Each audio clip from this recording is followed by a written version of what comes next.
各位網友，歡迎收睇借爸爸頻道啊！咁呢條片咧，主要同大家講一講 ZA 咧，即係眾安銀行嘅一啲攻略嘅。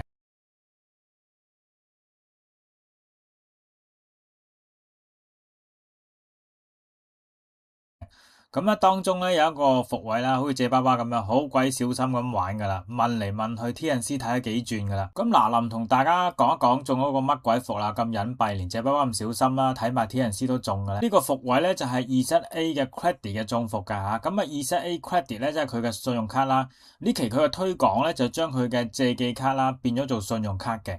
咁我咧就走去試伏啦嚇，咁當然啦，我就睇晒 T&C 啊、成啊咁樣，加埋電話問埋個 CS 一啲小心位啦嚇，咁都係中嗰個伏嘅喎。咁係咩嚟嘅咧？咁樣咁其實呢個 ZA Credit 啦嚇，咁借爸爸就大概喺年幾之前咧就知道佢哋會推出信用卡㗎啦，或者已經推出咗啦嚇。咁嗰陣時有啲特選客戶先中啊，咁借爸爸唔中啦嚇。咁呢期我見到佢第二波做推廣嘅，咁我嗱臨就衝過去啦嚇。咁江湖傳聞咧，呢個 ZA Credit 咧就係一啲循環貸款嚟嘅。咁循環貸款咧更加傷 TU 啊。咁so far借爸爸啱啱先申請，今個月先申請呢張卡咧，就未攞到啲 TU report 嘅。咁暫時未可以同大家 confirm 咗佢嘅信用卡特性啊。咁循環貸款咧即係 R loan 啦嚇，即係唔係同你傳統嘅 Master 卡啊或者 Visa 卡有啲唔一樣㗎嚇。咁我之後再攞到個信貸報告之後，再同大家 update 下到底佢嘅貸款類型啊，咁佢呢期主要嘅 update 咧就係問借爸爸到底揀信用卡啊定係揀借記卡㗎？咁望咗佢 T&C 咧，咁信用卡咧都有2% 回贈嘅喎，咁1.5啦佢叫做，再加0.5嘅 extra 啦嚇。咁佢啲傳統嘅嗰張用開嘅借記卡啦有2至3%㗎。咁有啲班友問話點解我得2%冇3%嘅咧？咁好簡單，新客先有3%啊，舊客就得2%㗎咋。不過 so far 2%都用得幾開心嘅。咁我見佢信用卡都係加埋都係2%啫，咁借記卡。咁都係2%，咁冇乜分別啦。咁我就轉個信用卡嚟玩下啦嚇。咁一轉啦，轉完之後用咗一陣咧，咁發覺係中咗伏啦嚇。咁中啲咩具體伏咧？同大家講啦嚇。咁第一點咧就係佢信用卡嘅額度係偏低嘅嚇。咁2%咧就完全唔夠用嘅，即係唔係佢個回贈嘅 percentage 唔夠用，係個卡嘅 limit 唔夠用啊。佢2%，借爸爸嚟講咧，佢批得我5皮嘢，咁揦嘢啦，5皮嘢用晒佢2%。都係回得嗰1000蚊，咁唔夠借爸爸玩㗎，咁搬磚黨，咁呢個就好大嘅伏㗎嚇。咁我就問咗佢啦，額度咁低，咁打俾 CS 啊，問下佢，咁有冇得加額啊咁樣，咁佢冇得加額㗎。咁依期咧，佢就算係新推廣信用卡佢哋嘅一個產品啊，都唔係好似 Mox 咁任你加額㗎。因為我以為佢好似以前嘅 Mox 咁啊，啱啱開始嘅時候就搶客啊，咁任你充啲額度啊，派街坊啊。結果唔係，中咗伏啦呢樣嘢就，咁真係每間銀行嘅經營唔一樣啦嚇。大家記得睇咗借爸爸呢條片啊，ZA 咧就唔係好似初期嘅 Mox 咁啦，開倉賑災咁加額嚇，唔係㗎嚇。第三樣咧，我就問清楚佢㗎啦，佢話可以選回翻用 saving 支付㗎嗬。冇問題啦，我心諗佢用翻 saving 啫，額度。我梗係以為咁我用翻 saving 支付嘅話咧，咁佢俾翻2% 回贈我㗎嚇。點知測試出嚟之後咧，佢變翻1.5% 回贈㗎喎。一定要用ZA信用卡咧先有2%喎。冇計啦，無論你咩用支付方式咧，都係1.5%。棘手啦嚇，蝕咗0.5啦，被逼借爸爸要返回翻嗰個 PD version 啦，即係 Power Draw，即係幸運大抽獎嘅抽ZA Coin 嗰個。嗰個版本借爸爸都一直都有玩過下㗎，嗰個咧好運咧都可以抽到4%嘅，唔好彩都有0.5%，約莫係咁嚇。冇辦法啦，要轉翻去啦，因為個 credit 真係唔夠玩嚇。我都 cap 咗啲圖啦嚇，同大家分享下中伏前同埋中伏後嘅分別，同埋大家有咩小心位啦。相信有留意開借爸爸 Facebook 都知啦。佢係無限2%任搬啊，開心大回贈啊，仲冇 AML 啊，暫時冇 AML，冇人揾我啦嚇。我搬咗其中一個帳號就搬咗萬幾蚊嘅回贈啦嚇。借爸爸都有分身嘅，每個分身都搬咗萬幾蚊，都幾開心啊，錯得嚇。佢又冇 AML 咁OK啊，so far 都 OK 啊，因為中伏前㗎嚇。所以大家考慮轉唔轉嘅時候就參考我呢個中伏前㗎。中伏後啦，轉咗佢啦，轉咗佢之後咧，佢話2% 回贈，我心諗都係差唔多嘅啫，都轉得過啦嚇。2%，但係優先付款方式咧，佢就俾咗個 ZA credit 我㗎啦嚇。佢個 credit 咧，佢寫嘅 T&C 咧就批足80萬，點知佢最後批出嚟俾借爸爸都係批5皮嘢喎，我真係吹佢唔脹。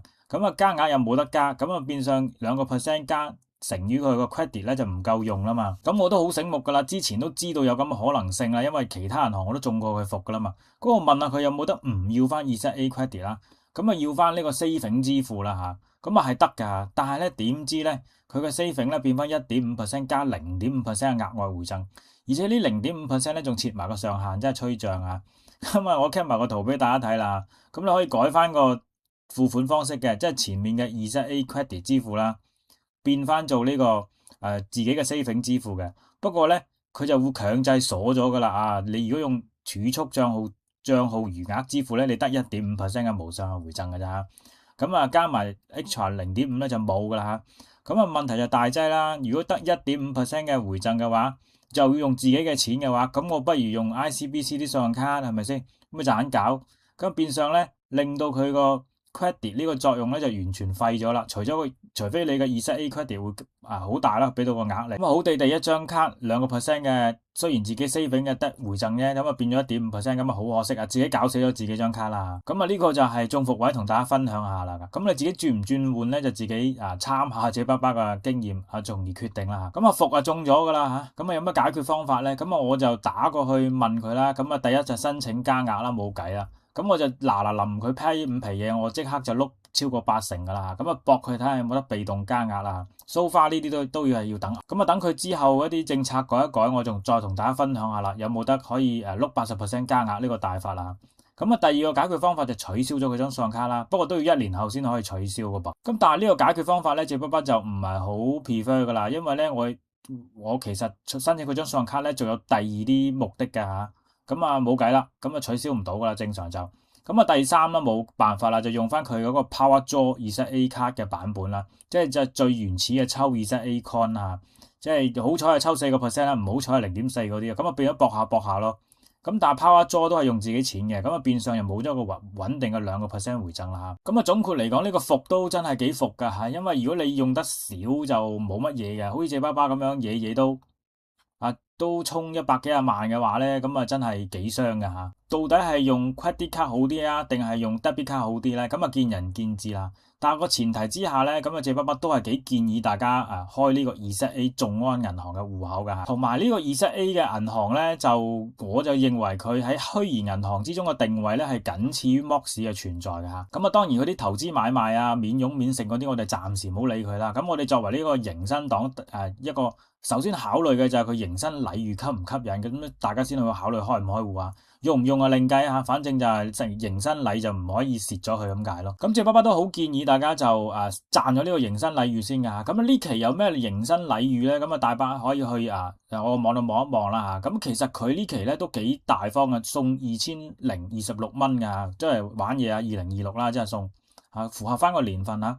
咁啊，其中包括呢啲基金嗰啲禮券啦嚇，咁一般都比較易拆嘅。咁你只需要拆一啲貨幣基金嘅 ETF 咧，就可以cap 到佢呢啲回贈噶啦嚇。同埋啦，都係呢度都有提及咗佢頭先嗰張卡啦嚇。咁都係唔好建議，一般人都唔係好建議用佢張 credit 卡噶嚇。咁除大家等借爸爸試伏試到差唔多嘅時候OK 啦，冇伏啦。就吹雞同大家再轉翻做ZA credit 啦。目前為止咧都係開個賬戶，仍然保留翻個ZA 嘅 debit 卡就 OK 㗎啦。咁新客嚟講咧，佢仲有3% 嘅 stock back 㗎，即係搬嗰個股票回贈㗎。即係搬呢啲咁嘅stock back 啦嚇。咁我借爸爸就揀咗英偉達啦嚇。咁我呢個舊賬號咁搬咗差唔多18000蚊啦。新賬號嗰個我都搬咗2萬幾㗎啦嚇。咁加埋一分身搬都幾快下。咁詳細點樣玩咧？咁我呢個 post 咧你可以睇一睇啦。咁我寫清楚啦，咁睇完之後咧，有咩着數咧？咁樣其實佢除咗呢個2026咁多錢嘅獎賞啦，2026蚊啦，佢其實仲有獎賞2同獎賞3喎。我以前開戶又冇咁多㗎嚇，咁咧你就有額外嘅20% 港元定期存款利率嘅，咁當然有上限啦，冇上限佢都俾我哋舐爆晒啦嚇。咁例如啦，你放10皮嘢落去啦，咁7日咧就都有384蚊㗎，都唔少嘢㗎。咁有唔少班友都可能會擔心咁我買得股票嚟咪反蝕翻啲佣金俾佢，咁唔會㗎喎。ZA 咧呢期都幾有良心喎，可能搶客啦。佢開始咧啲美股都係零佣金㗎喎，咁都幾着數㗎嚇。咁點開戶咧？咁你撳呢個立即開戶就得。咁你又見到呢個W爸爸推薦你開戶呢ZA Bank 啦，咁佢就會寫住你嘅獎賞噶吓。咁呢度寫咧同借爸爸有啲唔一樣喎。佢話呢個得800蚊嘅啫，咁啊另外100咧就去咗啲咩海外匯款嘅現金回贈噶吓。咁啊所以大家就以佢哋嘅 T&C 啊呢份 T&C 為準啦吓。咁可以參考下借爸爸個網就可以啦。咁啊返回翻呢個中咗伏之後嘅解決方法啦。咁啊第一就係我頭先同大家講過申請加額啦吓。咁啊啲聰明嘅網友可能會就話使乜申請加額啊？我自己再碌啲錢車啲錢入去，咁啊車夠佢60萬落去，咁我再碌翻佢咪得咯咁樣。咁啊呢個咁聰明嘅方法咧，借爸爸就唔係好建議大家咁做啊，即係全刷啦，即係存錢入去再碌翻卡咁樣。咁啊原因咧就係咁啊銀行咧就比較抗拒呢啲咁嘅叻仔嘅吓，咁啊正常玩就比較着數啲。咁啊 even 呢啲咁嘅風險咧，借爸爸其實轉卡之前都考慮過噶啦吓。咁啊點解都仲轉咧？咁啊要涉及到第3個問題嘅啫。ZA 嘅低息貸款，咁啊好多人都有時都會收到佢話ZA 話會有100萬分期貸款俾你，好鬼低息噶咋，1厘噶咋，咁樣你借唔借啊？咁樣嘅，咁啊通常如果你借唔到就覺得佢假噶啦吓，呢啲呃人嘅宣傳嘅，咁啊借到嗰筆或者好開心咁樣玩緊佢食緊佢嘅低息分期啦。咁點解我會去揀轉咗佢張信用卡咧？咁樣，咁個原因就好簡單嘅啫，就係我知道咗一啲低息嘅貸款方法啦，去借唔同銀行嘅平錢嘅吓。咁其中一個條件咧，你就係要有持有嗰間銀行發行嘅信用卡咧，大過1年嘅信用卡用卡記錄啦吓，有啲翹口啊。咁啊，千祈唔好有遲還款啦，即係零遲還款。因為咧，佢如果借咁多錢俾你咧，咁你需要係有一啲良好嘅信用記錄俾佢參考噶。咁 ZA 咧，如果佢未出 ZA credit 啦，佢都寫住係 credit 啦。